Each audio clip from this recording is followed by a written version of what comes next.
Middle class అని చెప్పను, rich అని చెప్పను, పూర్ అని చెప్పను. అలా రిచ్ అందుకుంటూ మిడిల్ క్లాస్ కు కొన్ని వేల కిలోమీటర్ల దూరంలో ఉన్నాం. బేసిక్గా రిచ్ అని చెప్పాలి అంటే రిచ్ అంటే మరీ అంత రిచ్ కాదు, కొద్దిగా రిచ్ అని చెప్పొచ్చు. కాకపోతే రిచ్గా ఉందాం అనుకునే లోపే ఫ్యామిలీలో ప్రాబ్లమ్స్ పెరిగిపోతా ఉన్నాయి. సో దానివల్ల మళ్ళీ కిందికి వచ్చేస్తున్నా. మళ్ళీ అందుకోవాలంటే నాకు టైం పడుతుంది. ఇంకేం ప్రాబ్లమ్స్ మళ్ళీ అంటే ప్రాబ్లమ్స్ అంటే అంటే అట్లని కాదు, ఫైనాన్షియల్గా అని కాదు, అంటే ఎక్కువ ఏమంటారు ఆలోచన పెరిగిపోయింది. రీసెంట్గా మా అక్కకి యాక్సిడెంట్ అయింది. సో దానికంటే ముందు అదే అక్కకి మళ్ళీ కరెంట్ షాక్ కూడా కొట్టింది. సో 2 సార్లు ఇంకా అయిపోయింది అనే సిచ్యువేషన్ నుంచి మళ్ళీ మా అక్కని మేము మంచిగా చేసుకొని, సో దానివల్ల ఏంటి అని అంటే ఎక్కువ ఫోకస్ అంతా ఇంటి దగ్గరనే వెళ్ళిపోయింది. నేను ఏం వర్క్ చేయలేకపోతున్నా. అంటే నాకు బేసిక్గా ఫ్యామిలీ అంటే చాలా ఇష్టం. నా ఫ్యామిలీలో ఎవరికి ఈవెన్ మా అమ్మకి జ్వరం వచ్చినా కానీ ఇంకా వెళ్ళిపోవాలి, నేను ఇక్కడ ఉండొద్దు హైదరాబాద్లో, నాకు ఇంకా వద్దు ఈ హైదరాబాద్, నేను ఫస్ట్ పోయి మా అమ్మనే చూసుకోవాలి, మా అమ్మనే ఇంపార్టెంట్ అనేంత ఇష్టం నాకు. సో ఈ మధ్య ఒక్కరు కాకపోతే ఒక్కరికి ప్రాబ్లమ్స్ వస్తూనే ఉన్నాయి. నా ఫ్యామిలీ మంచిగా ఉంటే నేను మంచిగా ఉంటాను, నా ఫ్యామిలీ సఫర్ అవుతుంది కాబట్టి సో దాని నుంచి నేను బయటికి రాలేకపోతున్నా, ఇంకా ఎటు ఏం చేయలేకపోతున్నా నేను ముందుకి. దానివల్ల కొద్దిగా ప్రాబ్లమ్స్ ఫేస్ చేస్తున్నా. సో కెరియర్ వైజ్ ఇప్పుడు ఎలా ఉంది? ఇంకా స్టిల్ అప్ అండ్ డౌన్సా లేకపోతే ఓకే సెటిల్డ్ కెరియర్ వైజ్? ఇప్పుడు అప్ అండ్ డౌన్సే ఉన్నాయి, ఇంకా చూద్దాం, పర్లేదు, టైం పడుతుంది మంచి అవ్వాలంటే. సో చాలా సందర్భాలు చెప్పు, బుల్లెట్ భాస్కర్ అన్న బాగా సపోర్ట్ చేశాడు జబర్దస్త్లో అని, ఒకసారి ఆయన గురించి ఏం చెప్తావు? ఆయన గురించి ఏం చెప్తా అంటే బేసిక్గా నాకు ఎవరు అన్నలు లేరు, ఎవరైనా ఉన్నారంటే భాస్కర్ అన్న అనే చెప్తా. ఎందుకంటే ఆయన సపోర్ట్ బేసిక్గా ఎంత మంచోడంటే, నాకు ఫస్ట్లో జబర్దస్త్కి వెళ్ళిన తర్వాత టీమ్స్ షిఫ్ట్ చేస్తున్నారు, అప్పటికి నేను జబర్దస్త్ ఎంట్రీ ఇవ్వలేదు, పటాస్ ఆగిపోయింది. పటాస్ ఆగిపోయిన తర్వాత నా దగ్గర అసలు డబ్బులు లేవు, ఏం లేవు. అప్పుడు ఏం చేయాలో నాకు అర్థమైతే లేదు. యూట్యూబ్ చేసినా కానీ తక్కువ రీచే నార్మల్గా వచ్చేది. ఏం చేయాలి అసలు, నాకు ఏం షోలు లేవు అనే టైంకి సార్ వాళ్ళు ఏం చేశారంటే పటాస్లో ఒక 2-3 అంటే నన్ను, పటాస్ ప్రవీణ్ని, ఇంకా ఒక 2 అట్లా జబర్దస్త్కి ఎంట్రీ అనేటప్పటికి టీమ్స్ చేంజ్ చేస్తున్నప్పుడు ఒక్కొక్కరు తీసుకోండి ఎవరైనా అవసరం ఉంటే అన్నప్పటికీ నన్ను ఎవరు తీసుకోలే. అందరూ నాకొద్దు అంటారు. ఏం చేయాలి నాకు అర్థం కాలేదు. అందరు టీంలు ఫుల్ అయిపోయినాయి. భాస్కర్ అన్న దాంట్లోనైతే ఒక 10-12 మంది ఉన్నారు. అంటే మెయిన్ ఆర్టిస్టులు కాకపోయినా ఆయన 10-12 మందికి డబ్బులు ఇచ్చుకోవాలి ఖచ్చితంగా ఉన్నారు అని అంటే. సో తన బడ్జెట్కి తనకు ఫుల్ అయిపోయింది. లాస్ట్కి నేను ఒక్కదాన్ని మిగిలితే నాకు బాధ అనిపిస్తుంది, నన్ను ఎవరు తీసుకోలేదు, ఏంది నా పరిస్థితి అన్న టైంకి 5 మంది వచ్చేసి ఇటు అని చెప్పేసి నన్ను తీసుకున్నాడు. ఆ రోజు నేను ఏమనుకున్నానంటే 12 మంది ఉన్నారు, నాకేం ఇతడు డైలాగులు, నాకు తెలిసి బ్యాక్గ్రౌండ్ ఆర్టిస్ట్ లెక్క నిలబడాలనేమో అని అనుకున్నా. కానీ ఆయన ఒక్క ఎపిసోడ్ తోటే నెక్స్ట్ ఎపిసోడ్ నుంచి మొత్తం మళ్ళీ నేను లీడ్ అయిపోయేటట్టు అంతా, అంటే నేను తెలంగాణ స్లాంగ్ మాట్లాడతా కదా, దాన్ని బేర్ చేసుకొని ఇప్పటికీ నాకు బాగా గుర్తుంది. ఫస్ట్ రోజు నేను జబర్దస్త్ ఎక్కుతున్నా అనే టైంకి నాకు ఎంత ప్రాక్టీస్ చేయించాడంటే, నువ్వు పటాసులు ఇలా చేసేదానివి కదా, ఈ లాంగ్వేజ్ దాంట్లోంచి తీసుకో, ఇలా న్యాచురల్గా ఉండాలి, అసలు నువ్వు తిడితే కూడా అసలు తిట్టిందా అది ఏంది అని చాలాసార్లు నేను కొన్ని చెప్పేసి ఆగిపోతా కదా, అవి కూడా నార్మల్గా యాక్షన్ చేసి చూపించేటాడు. నువ్వేమనాలంటే అని ఆడ ఏంది అని చెప్పేసి నేను ఇట్లా రియాక్షన్ ఇస్తా అప్పుడు అని చెప్పేసి నాకు తెలియని ఒక కొత్త యాక్టింగ్ని నేర్పించిన అనమాట. సో అప్పటి నుంచి జనాలు కూడా అక్కడ ఏదో అంది అది ఏంటిది అని చెప్పేసి, సో అట్లా కూడా నాకు చాలా మంచిగా వచ్చింది. అట్లా నేర్పడం వల్ల నేను ఇంత ఇప్పుడు చేస్తున్నా అనుకున్నా. అంటే షోకి వచ్చా ఓకే, దాని తర్వాత వన్స్ షోలో క్లిక్ అయిన తర్వాత ఇంట్లో వాళ్ళని ఎలా ఒప్పించావు? అంటే ఒప్పుకోరు కదా మ్యాక్సిమం అమ్మాయిలు ఇట్లా ఫీల్డ్లోకి వస్తారు కామెడీ చేస్తారంటే. నేను అంత ఈజీ కాదు, చచ్చిపోతా అన్న. బాగానే బ్లాక్మెయిల్ చేసి. అయితే ఫస్ట్ వీళ్ళు ఒప్పుకున్న తర్వాత నాకు విజయ్ అన్న అసిస్టెంట్ డైరెక్టర్, అప్పుడు సంతోష్ అన్న డైరెక్టర్. అయితే సంతోష్ అన్న అడుగుమన్నాడు అంట నన్ను. అడిగితే విజయ్ అన్న నన్ను అడిగితే నేను మా అమ్మకి చెప్పిన, అమ్మ ఇట్లా అడుగుతున్నారు అమ్మ, నేను పోతా, నాకు జస్ట్ ఒక చిన్న ఎపిసోడ్ వల్ల ఎంత కొద్దిగా హైప్ వచ్చిందంటే మేబీ ఫర్దర్గా మనకి యూజ్ అవుతుంది కదా. అప్పుడు ఇంత ఇంగ్లీష్లో చెప్పలే, తెలుగులోనే చెప్పినా, ఇప్పుడు ఇంగ్లీష్లో చెప్తున్నా. నాకు ముందు ముందు మంచిగా ఉపయోగపడుతుంది కదా అని అంటే మా అమ్మ వద్దన్నది. హైదరాబాద్ ఏంటో తెలియదు, ఇప్పటిదాకా హైదరాబాదే పోలేదు, అవసరం ఆడ ఏందో ఏమో అని అంటే 2 రోజులు అన్నం తినలే. అంటే తినలే అంటే వాళ్ళ ముందు తినలే, వాళ్ళు బయటకు పోయినప్పుడు తిన్నా మళ్ళా.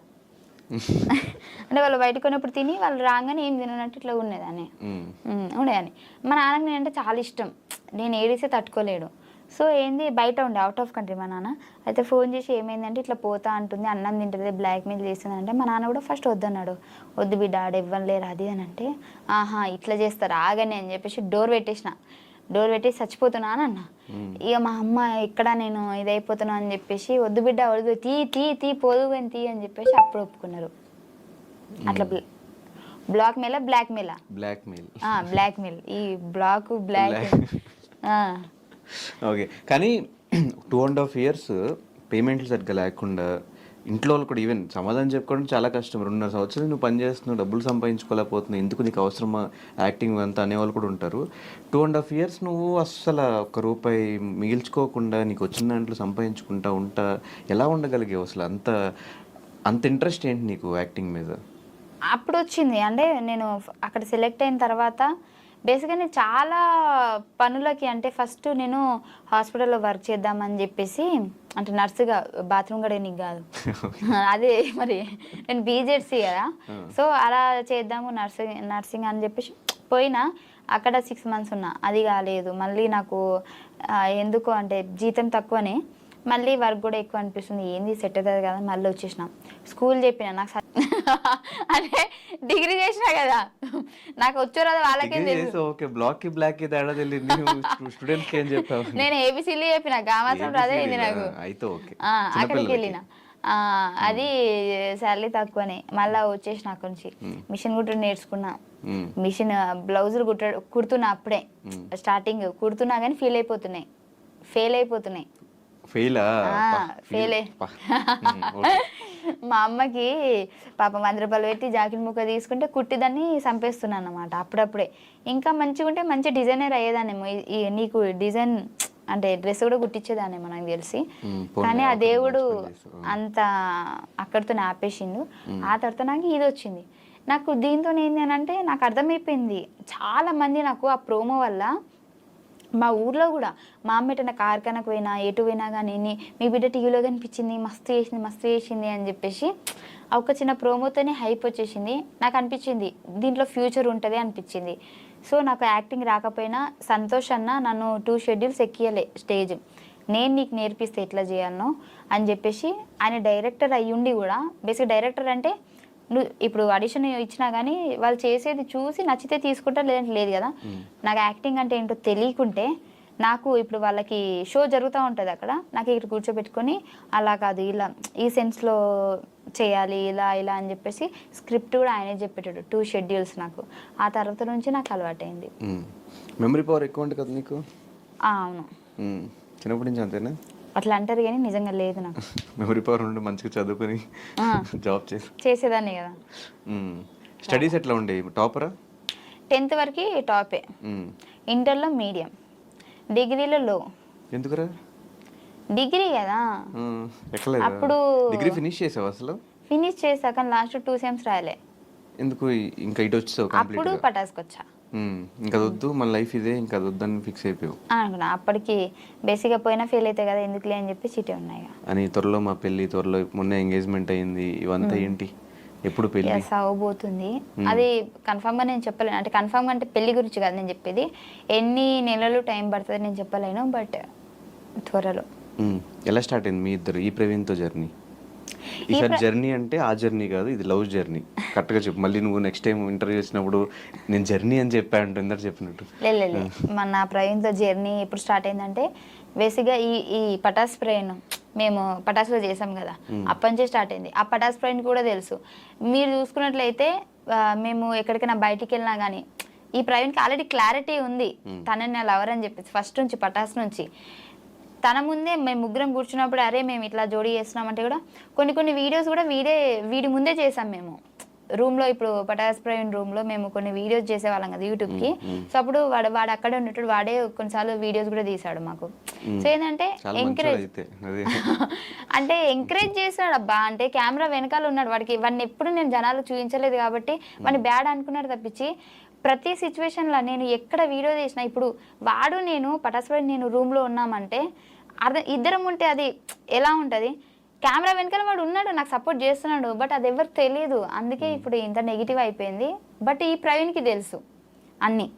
మేము ముగ్గురమే ఎటు వెళ్ళినా వెళ్తాము, మేము ఎక్కడ సినిమాకి వెళ్ళాలన్నా మేము ముగ్గురమే. జనాలు నేను అబద్ధం చెప్పిన అనుకుంటారు, స్టిల్ ఇప్పటికీ కూడా మేము పటాస్ నుంచి ఇప్పటి వరకు కూడా ఈ మా ప్రవీణ్ లవర్ అని చెప్పలేదు కానీ ప్రతి స్టోరీలో వాడు ఉంటాడు. నార్మల్గా మనం సినిమాకి ఎక్కడికైనా అంటే గేమ్స్కి అవి పోతాం కదా, ఇటు పటాస్ ప్రవీణ్ ఉంటాడు, ఇటు వీడు ఉంటాడు, వెనకాల మా ఫ్రెండ్స్ ఉంటారు, అందరూ మేము స్టోరీ తీసి పెట్టేస్తాము. నీకు అది కలిసి వచ్చింది. ఇప్పుడు చెప్పే స్టోరీలో ప్రవీణ్ ఉన్నాడు కానీ ఆ ప్రవీణ్ ఈ ప్రవీణ్ కాదు, ఈ ప్రవీణ్ వేరే ప్రవీణ్, అంతే కదా? ఓకే. అది ఇద్దరు పేర్లు ప్రవీణ్ అవ్వడం వల్ల నా బుర్ర బదలైపోతుంది. నేను ఎట్లా అయిపోయి నాకు కన్ఫ్యూజ్ అయిపోతుంది, అట్లా అయిపోయింది నా పరిస్థితి. అంటే అదే ఆ స్టోరీ చెప్పు, ఎలా స్టార్ట్ అయిందో మీ ఇద్దరికి? సో పటాస్ అప్పటి నుంచి స్టార్ట్ అయింది మాకు. అప్పటికి నాకు పటాస్ ప్రవీణ్కి జోడీ కనెక్షన్ అవ్వలేదు ఇంకా. సో ఏంటి అని అంటే నాకు నేను ఆల్రెడీ వీడియో చెప్పాను, అందుకే షార్ట్ కట్లో చెప్తా. ఏంటి అని అంటే నాకు హైదరాబాద్ వచ్చిన తర్వాత నాకు ఎవరు పరిచయం లేదు బేసిక్గా. అంటే నేను మా అమ్మకి అబద్ధం చెప్పి వచ్చేసిన, నాకు ఇక్కడ ఫ్రెండ్స్ ఉన్నారు అందరూ చూసుకుంటారు, అప్పుడు డబ్బులు లేవు మాకు, ఇక్కడ చూసుకునే వాళ్ళు ఉన్నారు మా ఫ్రెండ్స్ అది ఇది అని చెప్పి వచ్చా. కాకపోతే స్టిల్ ఇక్కడ జరిగేది ఏంటి అని అంటే నేను కన్వీనియన్స్ డబ్బులతోటి, మనం షూటింగ్కి వెళ్తే కన్వీనియన్స్ డబ్బులు ఇస్తారు కదా, దాంతో హాస్టల్లో ఉంటున్నా. నాకు ఒక ఫ్రెండ్ ఉండేది బట్ అది అప్పుడు లేదు, నేను వేరే హాస్టల్కి వచ్చేసా. వేరే హాస్టల్కి వచ్చేసా కొత్త వాళ్ళందరూ పరిచయం అయ్యారు, మాట్లాడుతున్నా. సో నాకేంటి అని అంటే నా కోసం హైదరాబాద్లో ఎవరు లేరు అన్న ఫీలింగ్ వచ్చేసింది. అసలు నాకు ఇంపార్టెంట్ పర్సన్ ఎవరైనా ఉన్నారా అని అంటే ఎవరు లేరు అనిపిస్తుంది. అప్పటికి పటాస్ ప్రవీణ్తో నాకు జోడి కనెక్షన్ లేదు, నేను వాడితో మాట్లాడట్లేదు నేను. సో ఏంటంటే నాకు కొంచెం అనిపించింది, ఎలోన్గా అనిపించింది. సో అప్పుడు మా పక్కన మా హాస్టల్లో ఫ్రెండ్ వాళ్ళ ఫ్రెండ్స్తో అట్లా మాట్లాడుతుంటే నేను అన్నా నాకు బోర్ వస్తుంది నిజంగా, అసలు ఏం అర్థమవుతలేదు, నా వాళ్ళు ఎవరు లేరు హైదరాబాద్లో అని అంటే నార్మల్గా ఫ్రెండ్స్తో మాట్లాడితే మీ ఫ్రెండ్సా అని అంటే అవును అని అంటే నేను అన్న ప్రాంక్ కాల్ చేస్తేనే వాళ్ళకి భయపట్టిస్తాను నేను అది ఇది అని అంటే సరేనే అని అన్నది. అట్లా స్టార్ట్ అయింది మా జర్నీ. ఆ రోజు నేను వాడికి ప్రాంక్ కాల్ చేస్తాను నైట్ 1 o'clockకి. సో కాల్ చేసి హలో ఏంటి మర్చిపోయావా అది ఇది అంటే వాడు ఏం చేశాడు, దెబ్బకి నన్ను బ్లాక్ చేసేసాడు. బ్లాక్ చేస్తే మళ్ళీ నార్మల్ మెసేజ్ చేస్తాను, ఎందుకు బ్లాక్ చేసి అన్బ్లాక్ చేయలేకపోతే బాగోదు అది అండి. చిన్న కరెక్షన్, అది బ్లాక్ కాదు బ్లాక్. ఓ అలా మార్చేసారా? సారీ మార్చారా, నాకు తెలియదు, నేను చదువుకున్నప్పుడు అట్లనే చెప్పారు నాకు. సో చేస్తే నేను మెసేజ్ చేయగానే మళ్ళీ అన్బ్లాక్ చేశాడు. అన్బ్లాక్ చేస్తే అప్పుడు మా ఫ్రెండ్ అన్నది అరే ఇది ప్రాంక్ రా మా ఫ్రెండే రా అని అన్నది. అని అంటే ఓ అవునా అని చెప్పేసి వాళ్ళు ఇద్దరు మాట్లాడుకొని చాలా డేస్ అయిందిరా నిన్ను కలవక, వస్తున్నాం హాస్టల్ దగ్గరికి అని చెప్పేసి ఆ రోజు హాస్టల్ దగ్గరికి వచ్చాడు. వచ్చినప్పుడు నన్ను చూసి అలా కొద్ది రోజులు మాట్లాడుకున్నాము. మాట్లాడుకున్న తర్వాత నాకేంది అని అంటే అప్పుడు తన కేరింగ్ బాగా నచ్చింది. అంటే కొందరు అనుకుంటారు ఏదో టైంపాస్కి ఫోన్ చేసిందంటే ఇది చిల్లరదేమో, లేదంటే దీని క్యారెక్టర్ వేరేలాగేమో అట్లా అనుకుంటారు కదా. కానీ వాడు అలా ఏం కాదు, వాడికి నేను మాట్లాడిన విధానం వచ్చి, ఎందుకంటే ఫస్ట్ మాట్లాడిన తర్వాత వాడు హర్ట్ అయ్యాడని తెలిసి సారీ చెప్పి జస్ట్ నార్మల్గా చేశాను అది అని మాట్లాడి అలా అయిపోయింది. అప్పటి నుంచి స్టార్ట్ అయింది మా జర్నీ. ఒక 10-15 days తర్వాత నేనే ప్రపోజ్ చేస్తే టైం కావాలన్నాడు.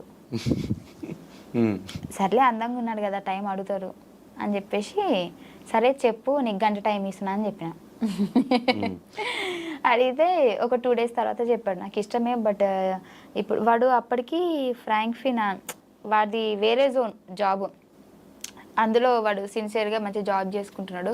సో నా గోల్ ఇది సో ఇప్పుడు లవ్ మీద అంత ఫోకస్ ఏం లేదు అది ఇది అని చెప్పేసి చెప్పాడు. కానీ తర్వాత నా బిహేవియర్కి, నా మాటలకి, నా మంచితనానికి పడిపోయాడు. అవ్వయింది మంచితనం అంటే కళ్ళలో అయితే పడ్డది కదా. సో అది అలా జరిగింది మా జర్నీ. అంటే ఆల్మోస్ట్ ఒక 4-5 years నుంచే మీ ఇద్దరు లవ్. పటాస్ నేను వచ్చిన 2-3 months తర్వాతనే ఇది జరిగింది. నేను వచ్చి 2-3 మంత్స్ సెటిల్ అప్పటికి అట్లా అవుతున్నా, అంటే సెటిల్ అంటే ఆ సెటిల్ కాదు, షోస్ ఒక 2 షోలు అట్లా పడుతున్నాయి మంచిగా. అప్పుడు పరిచయం అయింది నాకు.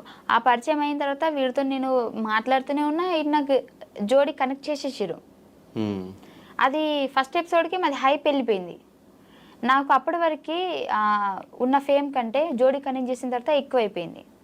ఆ తర్వాత మాకు షోలు రావడం స్టార్ట్ అయినాయి. అప్పటికి 1-2 చేసేదాన్ని, జోడీ వల్ల ఎక్కువైపోయింది. అవతల పర్సన్ పటాస్ ఫ్రెండ్ ఫ్యామిలీ బ్యాక్గ్రౌండ్ కూడా చాలా పూర్ అన్నమాట. వాడికి ప్లేస్ అయింది, నాకు ప్లేస్ అయింది. అప్పుడు వాడు అన్నాడు ఈ జోడీ కంటిన్యూ చేద్దాం, అంటే నాకు కొద్దిగా హెల్ప్ కూడా అవుతుంది. నేను అప్పటికి చెప్పాడు ఫస్ట్ థింగ్, నేను చెప్పానా లేదా మీరు వాడికి అడిగితే తెలుస్తుంది, ఎందుకంటే ఇప్పుడు నేను అబద్ధం చెప్పి మీ దగ్గర పేరు కొట్టేయాల్సిన అవసరం లేదు. ఫస్ట్లోనే చెప్పాను నేను, వద్దు సో ఫ్యూచర్లో ప్రాబ్లం అవుతుందేమో అని. అంటే అప్పుడు తను ఏమన్నాడంటే, ఆర్టిస్ట్ మనం స్టేజ్ వరకు చేస్తే ఏమవుతుంది, చాలామంది ఉన్నారు కదా. సో వాడి ఆలోచన కరెక్టే ఉంది, అక్కడ నా ఆలోచన కరెక్ట్ ఉంది, కానీ మేబీ దాన్ని మేము మిస్యూజ్ చేసుకున్నాం.